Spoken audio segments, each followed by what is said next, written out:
आप red light पे गाड़ी चलाते नहीं हो, रोक लेते हो, मुझे मालूम है। आप ग्रीन लाइट पे ही गाड़ी चलाते हो। आप ज़ेब्रा क्रॉसिंग से गाड़ी पीछे खड़ी करते हो और सीट बेल्ट पहन के ही गाड़ी चलाते हो। यहीं तक नहीं, आप पीछे बैठे पर्सन, चाहे वो रिलेटिव्स हो, आपके फ्रेंड्स हो या आपके फैमिली में कोई भी हो, उनको सीट बेल्ट पहनाते ही पहनाते हो। जीटी रोड पे आप गाड़ी 80 से ऊपर नहीं चलाते। आप ड्रिंक एंड ड्राइव तो करते ही नहीं हो। इतना सेफ्टी का ध्यान रखते हो जब आप गाड़ी चलाते हो। लेकिन जब हमें अपनी लाइफ की गाड़ी चलानी होती है, जब हमें टैक्सेशन के बारे में बात करनी होती है, तो हमारी नॉलेज थोड़ी कम होती है।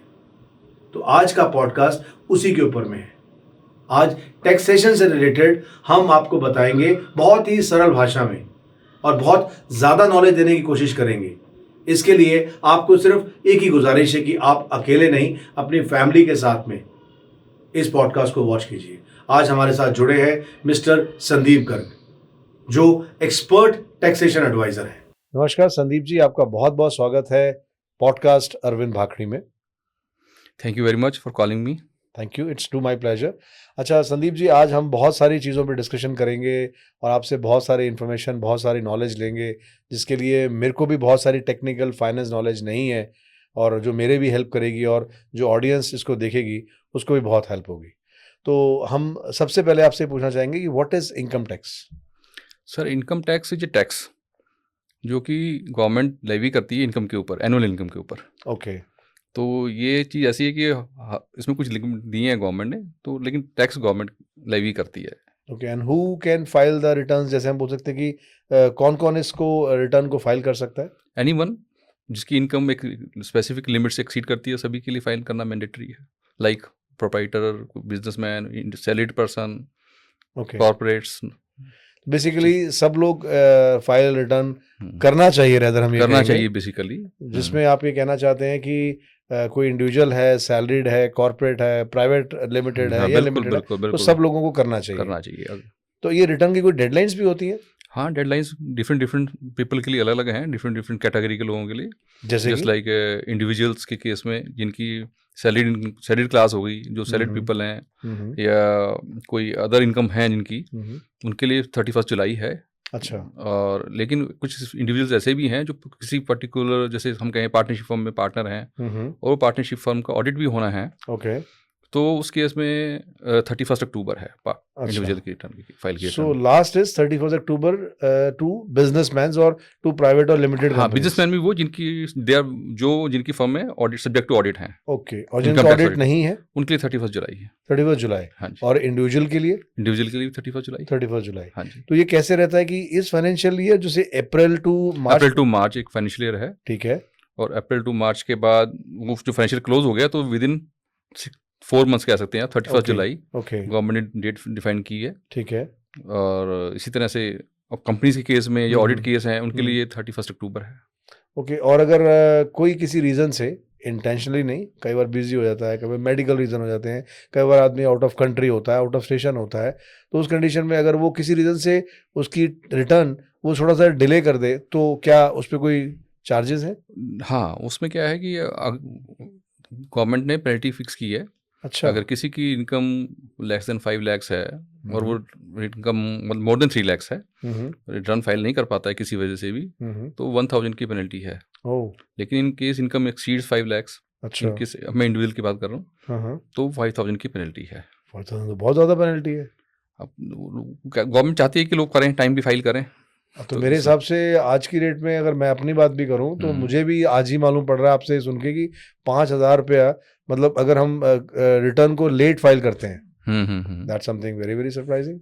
नहीं, ऐसा है, लोग काफ़ी डिसिप्लिन हो गए हैं, ऐसी बात नहीं है। अच्छा, पेनल्टीज की वजह से ही कहें, गवर्नमेंट चाहती है कि लोग टाइमली फाइल करें रिटर्न। इसमें भी कोई डेडलाइंस है कि इस टाइम के बाद आप कर सकते हैं? हाँ, इसमें ऐसा है कि देखो, अगर हम विद पेनल्टी भी फाइल करनी है तो 31 दिसंबर अच्छा डेट रखी है गवर्नमेंट ने, डेडलाइन। ओके, इससे पहले पहले आप फाइल कर लें ओके, पिछले फाइनेंशियल ईयर की रिटर्न। ओके, अदरवाइज मुश्किल है फाइल करने रिटर्न। और ये रिटर्न हमें कैसे जाके सीए साहब के पास जाना पड़ता है या कैसे होती है आजकल? बेसिकली जो मैं बताता हूँ, आजकल गवर्नमेंट सिस्टम बड़ा इजी कर दिया है। जो सैलरीड क्लास है, जो सैलरीड पीपल हैं, वो तो अपने आप भी कर सकते हैं। गवर्नमेंट ने सिस्टम ऑनलाइन कर सकते हैं।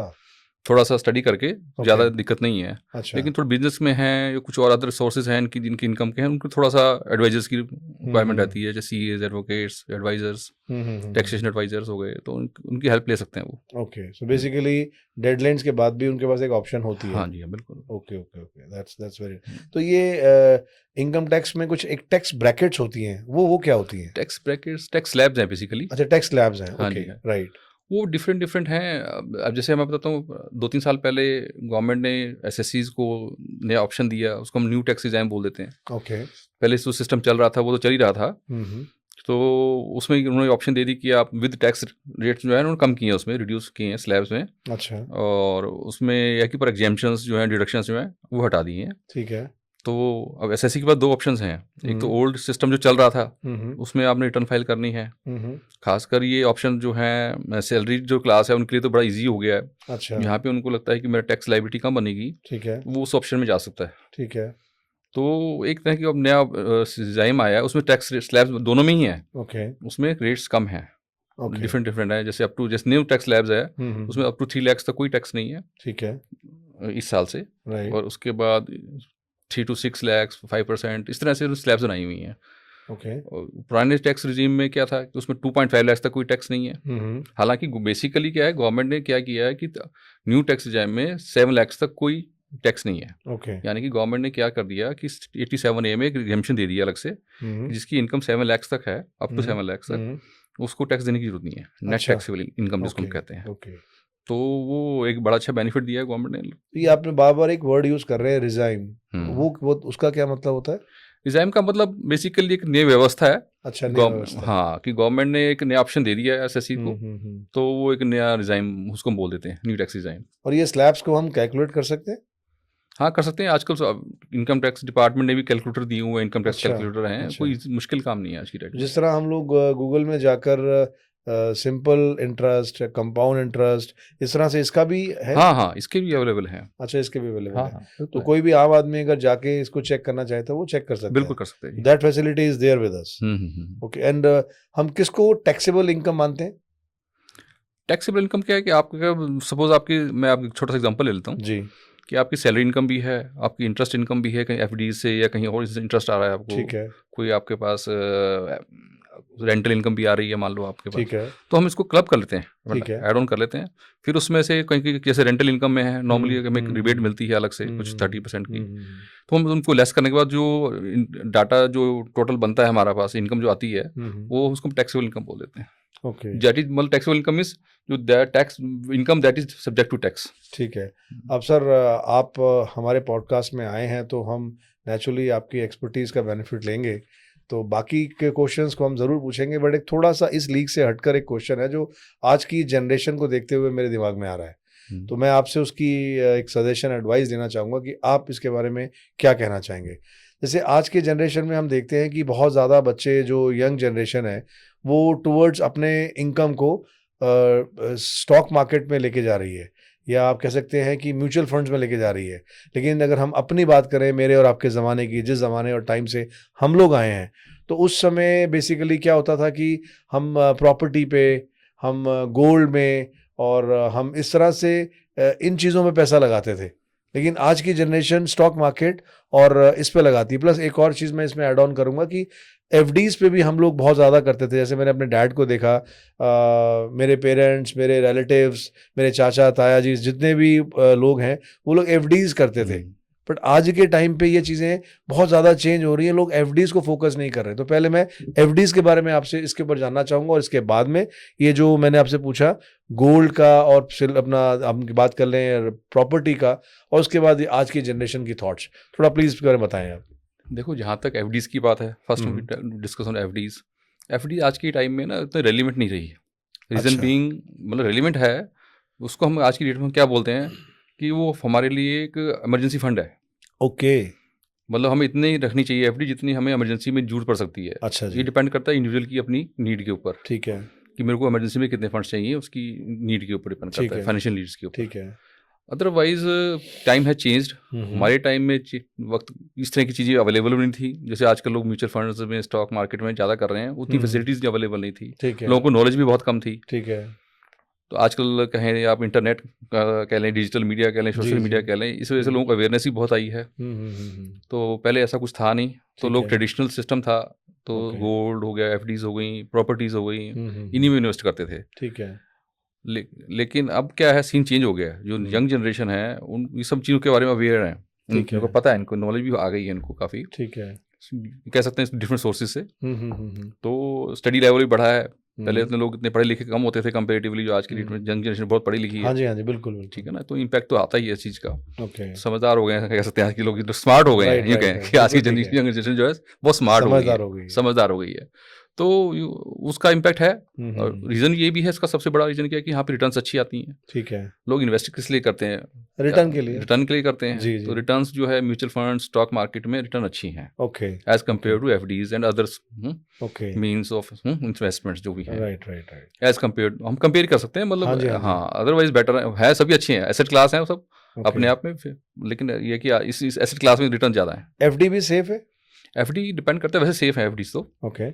लेकिन आज की डेट में अगर हम अदर्स जो आज की यंग जनरेशन जो ऑप्ट कर रही है म्यूचुअल फंड्स वगैरह, अगर इसमें भी लॉन्ग टर्म पॉइंट ऑफ से देखा जाए तो ये भी सेफ ही हैं। ओके, मोर और लेस सेफ है, 100% भी नहीं कहेंगे, लेकिन मोर और लेस सेफ है। मेरे को थोड़ा बहुत जो अपने कुछ फ्रेंड से पता लगा था, I think may be you can correct me in better way, कि अगर मान लीजिए किसी ने 1 करोड़ रुपया या 50 लाख की एफडी की है और कुछ भी ऐसा डिजास्टर्स पूरे कंट्री में अगर आ जाता है बाय एनी रीजंस, तो उस कंडीशन के अंदर में आपको बैंक सिर्फ 5 लाख रुपए देने तक की लाइबिलिटी रखती है, बाकी की उसकी जिम्मेवारी नहीं है, और इसीलिए लोग स्टॉक मार्केट और म्यूचुअल फंड पे जा रहे हैं। नहीं, ऐसा नहीं है, लोग इस वजह से नहीं जा रहे हैं। वो तो देखो, गवर्नमेंट की गारंटी होती है, ऐसी बात नहीं। जो बैंक्स बनते हैं तो गवर्नमेंट उस चीज़ की पॉलिसीज हैं, जल्दी से बैंक, गवर्नमेंट की कोशिश होती है कि बैंक डूबे ना। ओके। गवर्नमेंट सपोर्ट करती है इस चीज़ को। ठीक है, क्योंकि गवर्नमेंट भी लाइसेंस देती है बैंक को, तो कुछ सोच के ही देती है, कुछ मिनिमम कैपिटल के बेस पे देती है, कुछ चीज़ होती हैं। तो किसी टाइम आउट ऑफ कंट्रोल भी रहती है सिचुएशन, तो गवर्नमेंट सपोर्ट करती है। बहुत रेयर केसेस होता है कि लोगों को हो भी है, ऐसी बात है प्रैक्टिकली 1-2 कुछ केसेस हुए भी हैं जहाँ पे नुकसान हुआ है, लेकिन फिर भी गवर्नमेंट बहुत ध्यान रखती है इस चीज़ का। Okay, okay. तो वो कवर देती है, इंश्योरेंस कवर। देखो, उसका मेरे पास तो जो ऑप्शन नजर आता है कि लोग अगर इनको एफडी में जाना है तो 5-5 लाख रुपए की 4 बैंकों में एफडीज कर लो अलग अलग। ठीक है ना, तो अगर किसी की 20 लाख रुपए इन्वेस्ट करना है, हाँ जी, तो सेव ही है वो। ओके, ठीक है ना। और एक चीज़ और, जो एफडी पे थोड़ा रुझान या थोड़ा लोगों का फोकस कम हुआ है, उसका ये भी है कि साल की अगर हम लोग इन्फ्लेशन लेके चलें 6 या 7% है और इतना ही एफडी दे रही है, तो उसकी वजह से वो कहते हैं कि जितना हम लोगों ने अर्न करना था उतना तो महंगाई बढ़ गई। उसको हम बोलते हैं रियल इनकम। हमारी रियल इनकम तो हुई नहीं है। अच्छा, रियल इनकम नहीं हुई नेचुरली। जितनी हमने इंटरेस्ट कमाया उतनी हमारी इन्फ्लेशन रेट है, तो बेसिकली इनकम तो जीरो हुई हमारी। अगर हम कहें 7% की एफडी या 7% इन्फ्लेशन है, तो एक्चुअल इनकम जीरो है, रियल इनकम जीरो है। Right, right, right. तो हमारा जो म्यूचुअल फंड्स हैं या स्टॉक मार्केट हैं, वो बेटर रिटर्न दे देते हैं इस मामले में। लेकिन वो भी बड़ी समझदारी से करने वाली चीज़ है, ऐसा नहीं है कि जो डालेगा वो बन ही जाएगा।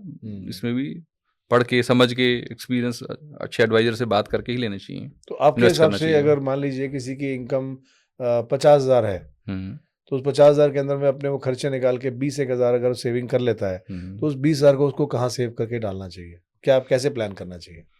देखो, वो भी मैं ये कहूँगा कि वो एक जगह नहीं डालनी चाहिए। अच्छा जी। Not put all eggs in one basket वाली बात है। राइट। वो उसमें आप कुछ 50, मतलब आप रेशो बना सकते हैं कि 50% आप म्यूचुअल फंड्स में डाल दें। डिफरेंट एसेट क्लास हैं, कुछ आप गोल्ड में भी डाल सकते हैं। आजकल गोल्ड में डालने का मतलब ये नहीं कि हम गोल्ड खरीदना है। ओके। आजकल फंड्स आते हैं, गोल्ड फंड्स आते हैं म्यूचुअल फंड में। ठीक है। तो वो भी जितना गोल्ड का रेट कम ज़्यादा होता है, फ्लक्चुएशंस होती हैं, तो वो उसी हिसाब से रिटर्न वो भी दे देते हैं। ओके। कईयों का इंटरेस्ट होता है कि मैंने गोल्ड में ही लगाना है, तो वो ऐसी चीज़ें भी हैं अवेलेबल। ओके। अच्छा, अब हम चलेंगे अपने जिस मुद्दे पे हम लोग डिस्कशन करना शुरू हुए थे, जो मेडिकल क्लेम की हम बात करें, तो उसका बेनिफिट और इफेक्ट हम लोगों को टैक्सेशन में पड़ता है? Medical claim, medical insurance premium. हाँ, मेडिकल इंश्योरेंस प्रीमियम की बात कर रहे हैं। हाँ जी। वो तो देखो, ये तो ओल्ड डिजाइन में हमें बेनिफिट मिलता था, इनकम टैक्स बेनिफिट हम लेते ही रहे अब तक। लेकिन जो न्यू टैक्स डिजाइन में है उसमें कोई डिडक्शन नहीं है उसकी। ओके। मतलब हमें नेट इनकम के ऊपर टैक्स देना ही पड़ेगा। ओके। और इसका इफेक्ट क्रेडिट स्कोर में पड़ता है? नहीं, इसका तो कोई इम्पैक्ट नहीं है। नहीं, किस चीज़ का?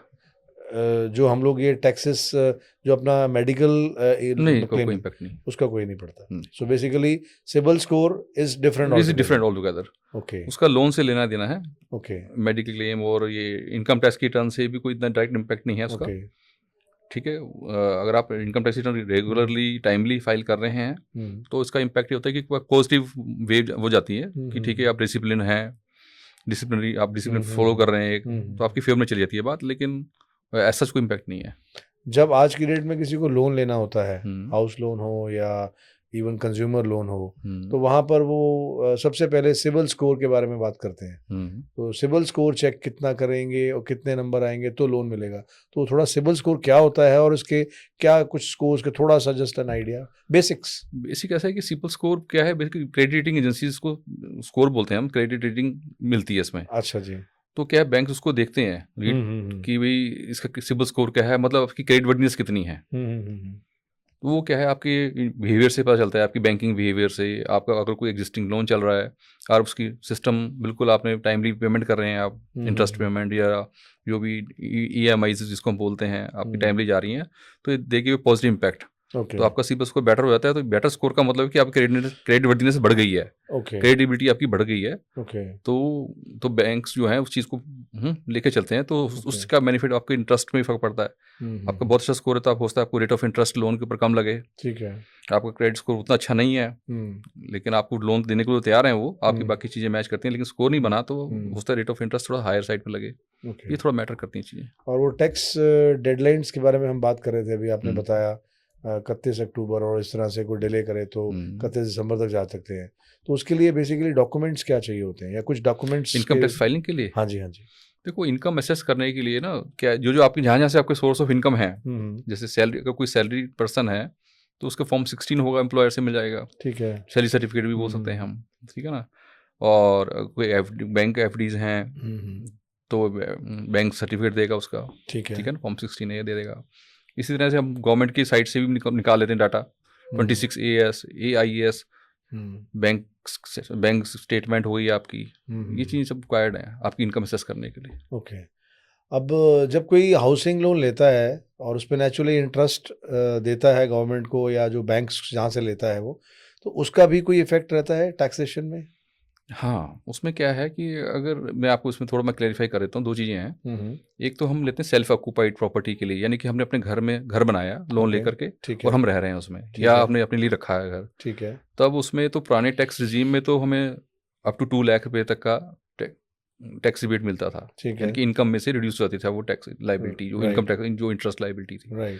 लेकिन जो नए टैक्स रिजीम में जाते हैं तो सेल्फ ऑक्यूपाइड प्रॉपर्टी के ऊपर जो हम ट्रस्ट दे रहे हैं लोन के ऊपर, तो उस पर कोई बेनिफिट नहीं है। लेकिन अगर हमने वो लेट आउट की है प्रॉपर्टी, तो हम रेंटल इनकम जो आ रही है हमारी, उसके अगेंस्ट, रेंटल इनकम अगेंस्ट हम वो इंटरेस्ट को सेट ऑफ कर सकते हैं या रिड्यूस कर सकते हैं जो इंटरेस्ट पे किया है बैंक को। नहीं, जैसे मान लो, आपका बड़ा अच्छा पॉइंट है इसमें, मेरे को थोड़ा सा इसमें समझ में आ रहा है कि मान लीजिए किसी ने घर लिया लोन पे, और वो घर जो है वो किसी को आगे रेंट आउट कर दिया। बिल्कुल। अब यहाँ से उसकी रेंट आउट की इनकम बन गई।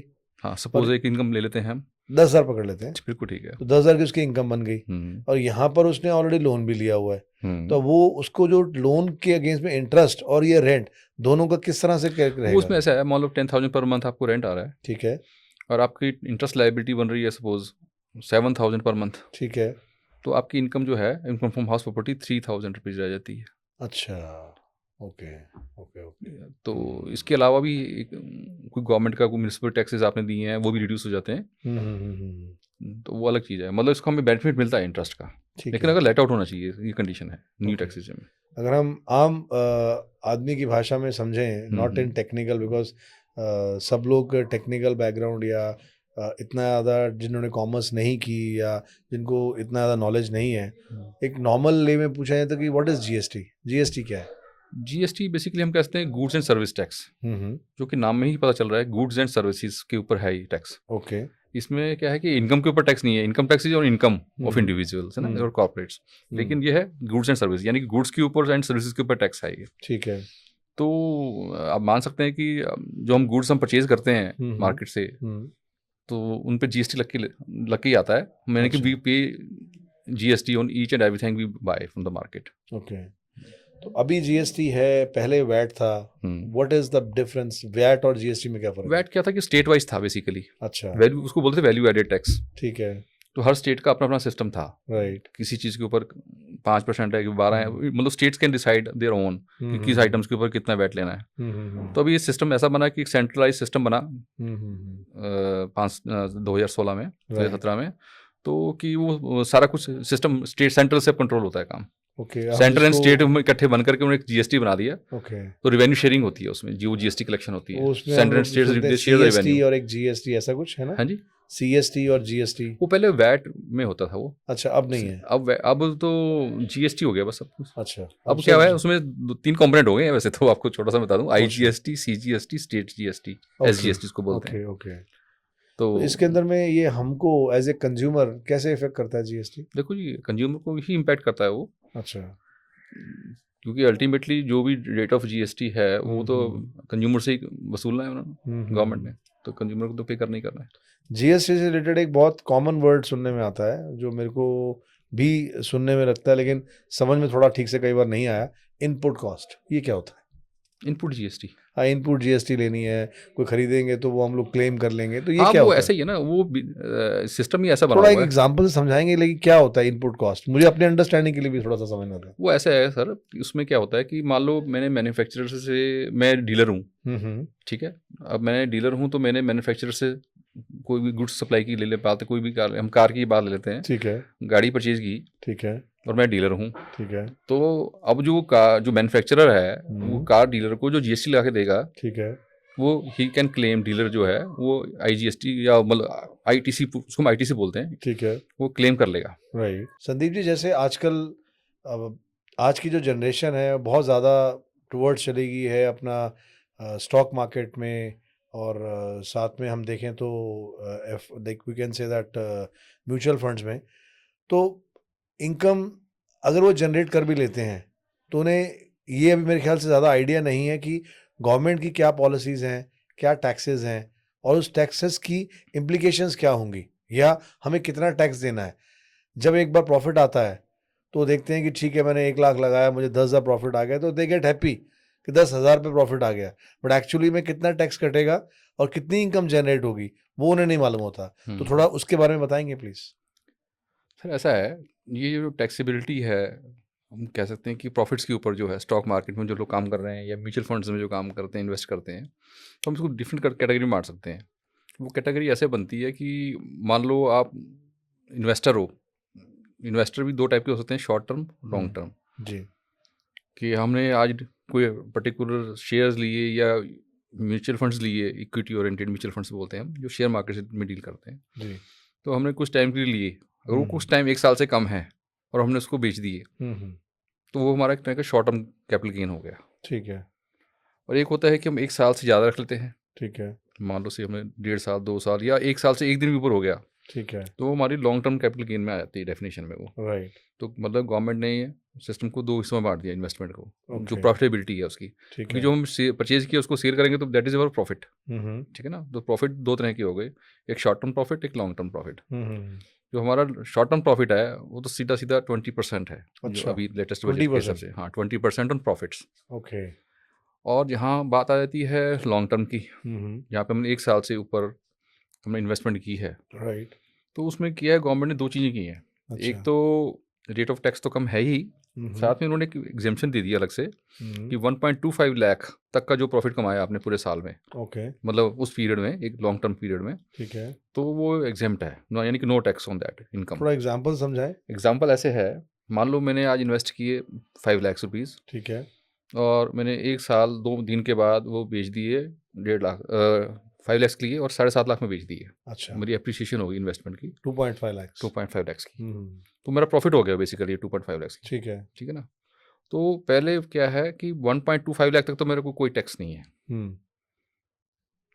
मीन्स मेरे लिए 1.25 लाख एग्जेम्प्ट हो गया। अनदर 1.25 लाख जो बचा, 2.5 लाख में से 1.25 लाख तक तो कोई टैक्स नहीं है, जो बचा उसके ऊपर 12.5% टैक्स है। अच्छा, मीन्स अगर मैं और थोड़ा उसको ईजी कर लें कि मैंने अगर 5 लाख रुपए की इन्वेस्टमेंट की और मेरे को 6,25,000 रुपये का मैंने बेच दिए ठीक है, लॉन्ग टर्म में, तो 1,25,000 का प्रॉफिट हुआ, तो मुझे कोई टैक्स नहीं देना इसके ऊपर। हाँ, बट वो एक स्टॉक पे नहीं है, सारे टोटल प्रॉफिट पूरे साल में हमने 10 जगह इन्वेस्ट की, और उनका होल्डिंग पीरियड मेरा 1 साल से ज़्यादा था, ओके, और मैंने एक साल 2 दिन बाद बेचा, कोई 1 साल 1 महीने बाद बेचा, ठीक तो है। जो उस फाइनेंशियल पीरियड में जो जितना भी हमारा प्रॉफिट हुआ, तो वो प्रॉफिट में हमें 1.25 लाख तक कोई टैक्स नहीं है ओके। लॉन्ग टर्म में, ठीक है ना, उसको हम लॉन्ग टर्म कैपिटल गेन्स बोलते हैं। राइट।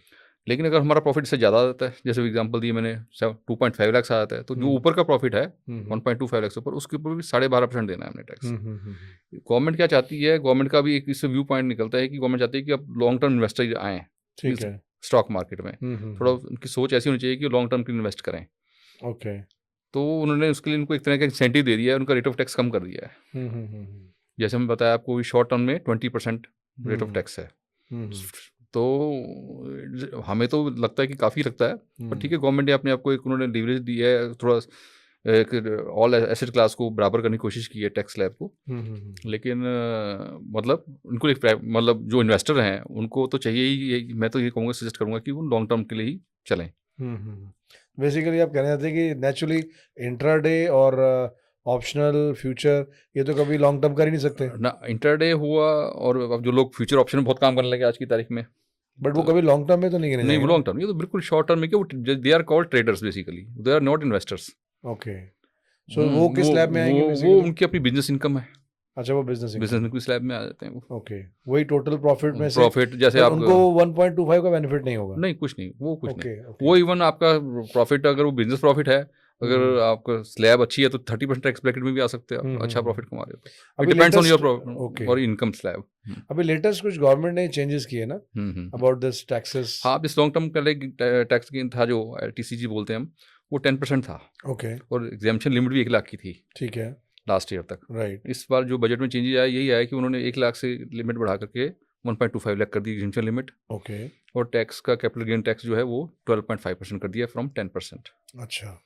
और शॉर्ट टर्म में भी चेंज किया, शॉर्ट टर्म टैक्सेशन में भी पहले 15% था, उसको 20% कर दिया। ओके, सो ये चेंजेस अभी रिसेंटली हुए हैं, रिसेंटली किए गए? हाँ जी, हाँ। ठीक है, ओके। तो ये हमारा कुछ टैक्सेस को स्टॉक मार्केट से रिलेटेड था। अब थोड़ा सा हम लोग जीएसटी की तरफ चलते हैं। तो सबसे पहले मैं ये पूछना चाहूँगा, what is GST? GST J tax on goods and supplies, ठीक है ना, goods and services, you can say goods and services tax बोलते हैं इसको। उसको हम बेसिकली इलैबोरेट करें तो जीएसटी बोलते हैं। हाँ, उसको जीएसटी बोलते हैं शॉर्ट टर्म में। ठीक है। और basically tax on goods and services. ठीक है। और जीएसटी में भी कोई स्लैब्स होते हैं? स्लैब नहीं कहेंगे, डिफरेंट आइटम्स के ऊपर अलग अलग रेट्स हैं जीएसटी के। Right. It starts with 1%। Okay. 1% just like हम कह सकते हैं गोल्ड पे 1% है जीएसटी। ओके। 5%, 12%, 18%, 28%। बेसिकली ये वेरी करेगा, vary goods to goods vary करता है, और गुड्स एंड सर्विसेज के ऊपर भी रन करता है। Okay. काफ़ी ज़्यादा सर्विसेज वैसे 18% में आती हैं, पर कुछ स्पेसिफिक 12% में भी आ जाती हैं। ऐसे भी कोई गुड्स हैं जिसके ऊपर में जीएसटी नहीं लगता? हाँ, कुछ गवर्नमेंट एग्जेम्प्ट की हैं, जस्ट लाइक वीट हो गया, अनप्रोसेस्ड मिल्क हो गया, प्योर मिल्क हो गया, फिशरीज आइटम हो गई, मतलब जो अनप्रोसेस्ड आइटम्स हैं, फूड आइटम्स हैं, लाइक सर्विसेज भी ऐसी हैं, एजुकेशन सर्विसेज हो गई, कॉलेज फीस, स्कूल फीस हो गई, इनके ऊपर जीएसटी नहीं है। या आप कहते हैं कि हमें फाइनेंशियली इसमें चले जाएं तो interest on deposits, interest on loan, okay, saving interest, इसके ऊपर जीएसटी नहीं है, they are exempt from GST. Okay. और कोई consequences on GST delay payment? अगर आपकी जीएसटी लायबिलिटी बनती है तो ये भी आपको बताता हूँ, उसमें भी दो चीज़ें हैं। कई जगह पे मंथली कंप्यूट करते हैं, किसी जगह पर हम जो छोटे बिजनेसमैन हैं उनके लिए क्वार्टरली मोड भी दिया है गवर्नमेंट ने। ओके। तो जब हम जीएसटी लायबिलिटी देखते हैं, अगर जीएसटी लायबिलिटी बनती है तो हमें पे करनी पड़ती है साथ के साथ नेक्स्ट मंथ में। राइट। जो हमारा जो फाइलिंग पीरियड है, जीएसटी रिटर्न हम फाइल करते हैं 3B, इसको हम बोलते हैं जीएसटी या 3B। ठीक है। वो बेसिकली टैक्स कैलकुलेशन है, उसके साथ हमने टैक्स जमा कराना होता है। अगर हमारी लायबिलिटी बनती टैक्स जमा हो जाएगा, अदरवाइज नहीं जमा होगा। हमारा आईटीसी पड़ा होगा, बैलेंस में होगा तो वो रहेगा। ठीक है। अगर हम इनकेस डिले करते हैं तो गवर्नमेंट हमसे फाइन लेती है। Okay, right right. Per day के हिसाब से।